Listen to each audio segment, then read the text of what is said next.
안녕하세요. 연애유치원 로미 언니입니다. 어떤 유명한 연애 채널에서 잘난 남자들이 좋아하는 여자의 취향에 대해서 말씀하신 내용이 있더라고요. 간단하게 말씀을 드리면, 외모가 적당히 괜찮고 또 직업도 괜찮은 여자들, 그러니까 이런 여자들이 당연히 인기가 많고 많은 남자들의 대시를 받는다. 하지만 이런 여자들이 자기한테 대시하는 그런 비슷한 남자와 결혼하고 싶어 하는 게 아니라 그거보다 더 나은 남자, 더 잘난 남자와 결혼을 하고 싶어 하는 그런 경우가 있다. 근데 이렇게 이제 눈을 높였을 경우에는 소개팅조차 쉽지가 않고 결혼이 어렵다. 그래서 이런 여자분들은 자기만큼 반반하면서 직업은 자기보다 더 좋거나 아니면 직업은 비슷하지만 시댁이 엄청나게 부잣집이거나 이런 거를 바라세요. 그러니까 한마디로 상승혼을 바라게 된다는 겁니다. 그러면서 비교한 게 그러니까 상승혼이 아니고 그러니까 비슷한 남자를 만났을 때에는 그 남자는 그러니까 연애 경험이 별로 없고 그러니까 돈을 모으느라 어떤 소비 생활을 해보지 못했기 때문에 취향이라는 게 없다.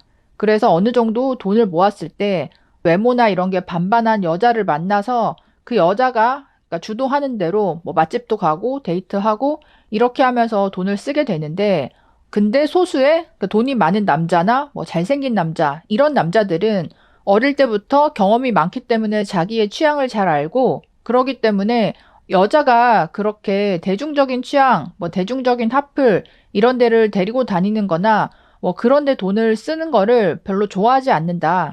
결국 이런 남자들이 좋아하는 여자는 대중의 취향을 무조건 따르는 여자가 아니라 잘난 남자들은 자신만의 고유한 취향이나 계획을 가지고 있고 그걸 말할 수 있고 그대로 실행할 수 있는 실행력을 가진 여자들을 선호하더라는 거예요. 뭐 그럴 수도 있겠죠. 주관이 없고 무조건 뭐 인스타에서 유행하는 그런 소비만 하는 여자보다는 나름대로 자기의 취향이 뚜렷하고 또 인생 계획에 있어서도 진지하게 있는 그런 여자가 뭐 당연히 좋게 보이겠죠. 근데 이제 상승혼을 얘기했을 때는 이런 취향적인 부분이나 인생 계획은 좀 부차적인 부분이라고 봐요. 제가 예전에 영상에서도 여러 번 말씀을 드렸는데, 제 채널에서 뭐 상승혼, 상향혼, 하이퍼가미 이런 거를 이제 검색을 해보시면 나오거든요. 지금 연애가 아니고 결혼이잖아요. 그러면 결혼까지 가는 데 있어서 집안이 좋은 남자나 나보다 더 잘난 남자를 만나고 싶으면 가장 중요한 거는 그러니까 시부모님 허락이에요. 집안이 좋을수록 또한 이 아들의 성공을 위해서 부모님이 헌신적으로 뭐 20년, 30년을 노력하신 분들일수록 이 결혼에 있어서 최종 보스가 부모님이거든요. 그래서 어떻게 보면 뭐 이런 식으로 해서 그 아들 정도까지는 뭐 연애를 할 수 있다 쳐도 결혼은 부모님 허락이 있어야 되잖아요. 그러니까 그 부모님 선에서 만나 뵙지도 못하고 우수수 떨어지는 경우가 상당히 많습니다. 뭐 이게 좀 너무 냉정한 현실을 말씀드리는 걸 수도 있는데, 제가 봤을 때는 그래요. 근데 이제 이거를 프리패스 통과하는 경우는, 그러니까 첫 번째, 그러니까 임신을 했다. 어쩔 수가 없죠. 그리고 두 번째는 이 시부모님이 봤을 때 이 여자의 어떤 집안은 평범한 서민일지라도 너무 며느리감으로 마음에 든다. 뭐 이런 경우가 있고요. 세 번째는 사실은 내 아들이 뭔가 그러니까 큰 하자나 결핍이 있는 사람이에요. 근데 이 여자가 아니면 그거를 이렇게 감당해주고 받아주고 보듬어줄 그런 여자가 없을 것 같다. 그러니까 이런 뭔가 확실한 포인트가 있을 때 결혼이 된다는 거죠. 뭐 여기에서 말하는 상승혼이라고 하면 우리가 생각했을 때 뭐 전문직 남자와 결혼한다 이런 거를 흔히 생각을 할 수 있잖아요. 근데 그 저번에도 제가 의사 선생님 결혼하시는 분 그 이야기를 소개해 드렸듯이 그분도 정말 예쁜 여자들 다양하게 만나봤지만 결국 결혼은 같은 학교 의대를 나온 의사 동기 여자와 결혼했습니다. 그러니까 지난주에 하셨다고 하더라고요. 그러니까 그런 식으로 요즘 추세가 많이 바뀌어 있고 또 어떤 분은 의사예요. 근데 자기는 반드시 의사 여자와 결혼을 해야 된대요. 왜냐하면 그게 자기의 취향이 아니고 엄마가 무조건 그렇게 하라고 했다는 거예요. 이 의사분이 누나가 있는데 누나도 의사예요. 근데 누나는 그러니까 그냥 직장인이랑 결혼을 했던 거예요. 그러니까 사위가 직장인인 거죠. 그래서 엄마가 그러니까 너무나 열이 받고 반대를 해서 심지어 그 누나 결혼식에 가지를 않으셨다는 거예요. 그러니까 이게 진짜 후덜덜하잖아요. 그러니까 딸 결혼식에도 가지 않을 정도로 그 부모님의 어떤 뭐 기준이나 집착이 강할 수 있다. 그러니까 이런 경우들이 있기 때문에 정말 결혼까지 통과가 되는 그 마지막 퍼센트는 이런 뭐 취향으로 되는 게 아니고 생각보다 훨씬 적다는 거예요.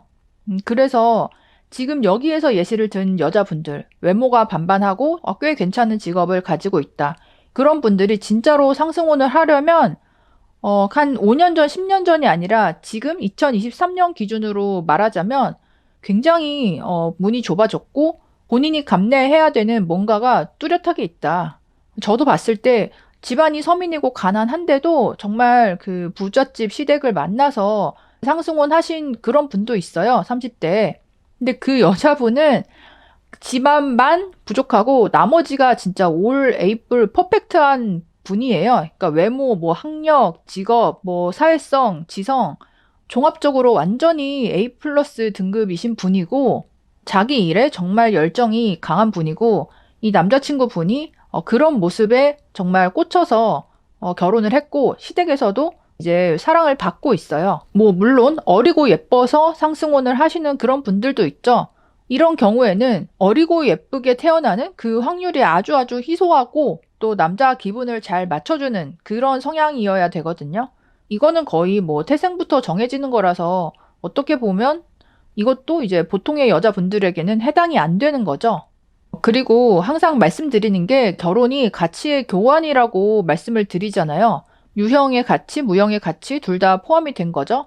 근데 생각을 해보시면 이쪽은 유형의 가치를 많이 가지고 있는 쪽이에요. 그리고 내 쪽은 여자는 유형의 가치를 적게 가지고 있는 쪽이에요.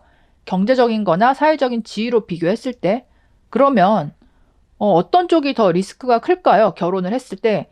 당연히 가진 게 많은 쪽이 리스크가 더 커요.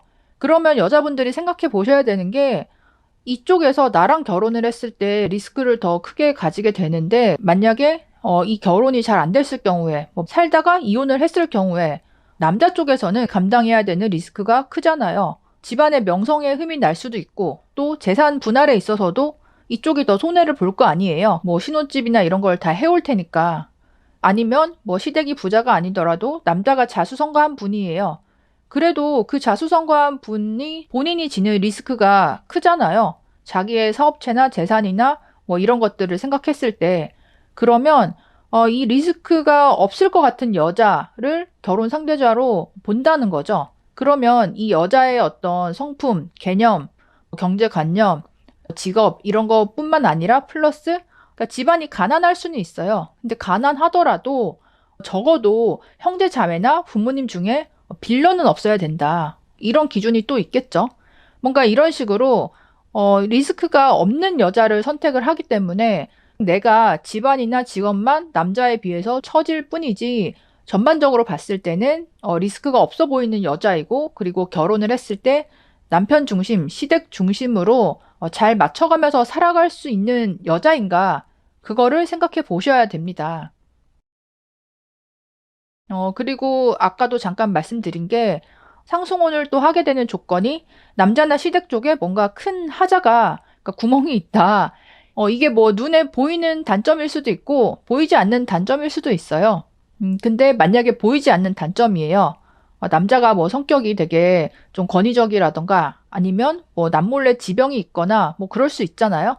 아니면 성향상 애정결핍이 되게 심해가지고 뭐 예민하다던가 뭐 그런 게 있을 수 있는데 그러니까 그거를 여자가 온전히 받아주고 거의 평생을 감내를 해야 된다.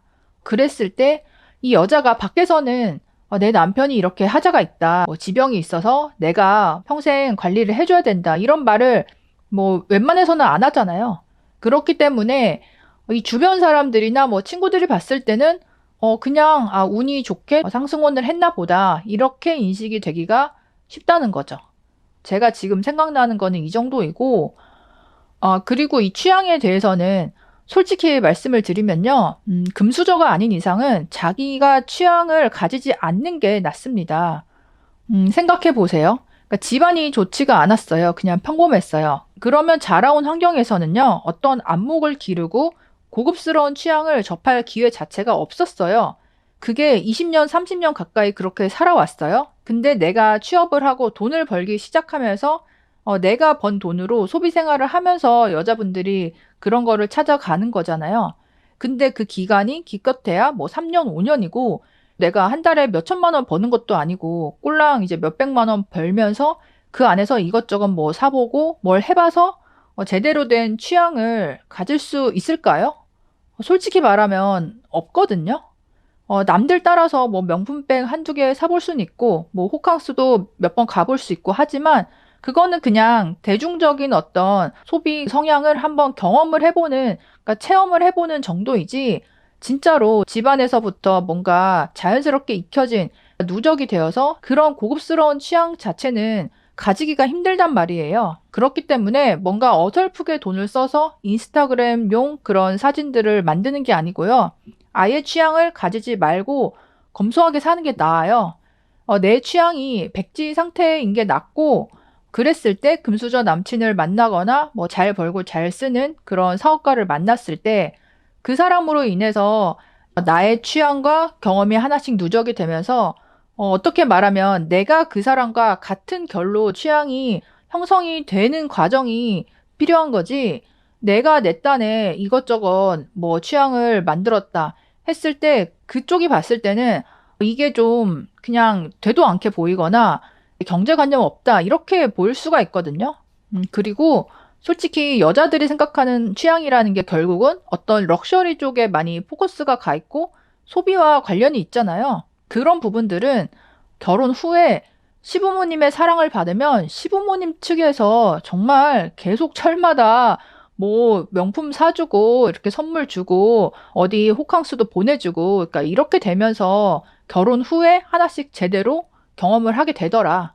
그 집안에서 자기들이 누리는 그 스탠다드를 당연히 며느리에게도 하나씩 주입을 시키고 거기에 적응을 시켜주기 때문에 이 결혼 전에 미혼의 상태에서 내가 뭐 무리하게 어떤 고유의 취향을 가져야지. 나는 친구들이랑 달라. 이런 생각을 굳이 안 하셔도 될 것 같습니다. 적당히 반반하고 적당히 직업이 좋은 여자들이 상승혼을 하는 방법, 여러분들은 어떻게 생각하시나요? 댓글로도 의견 남겨주세요. 그럼 다음에 또 만나요. 안녕.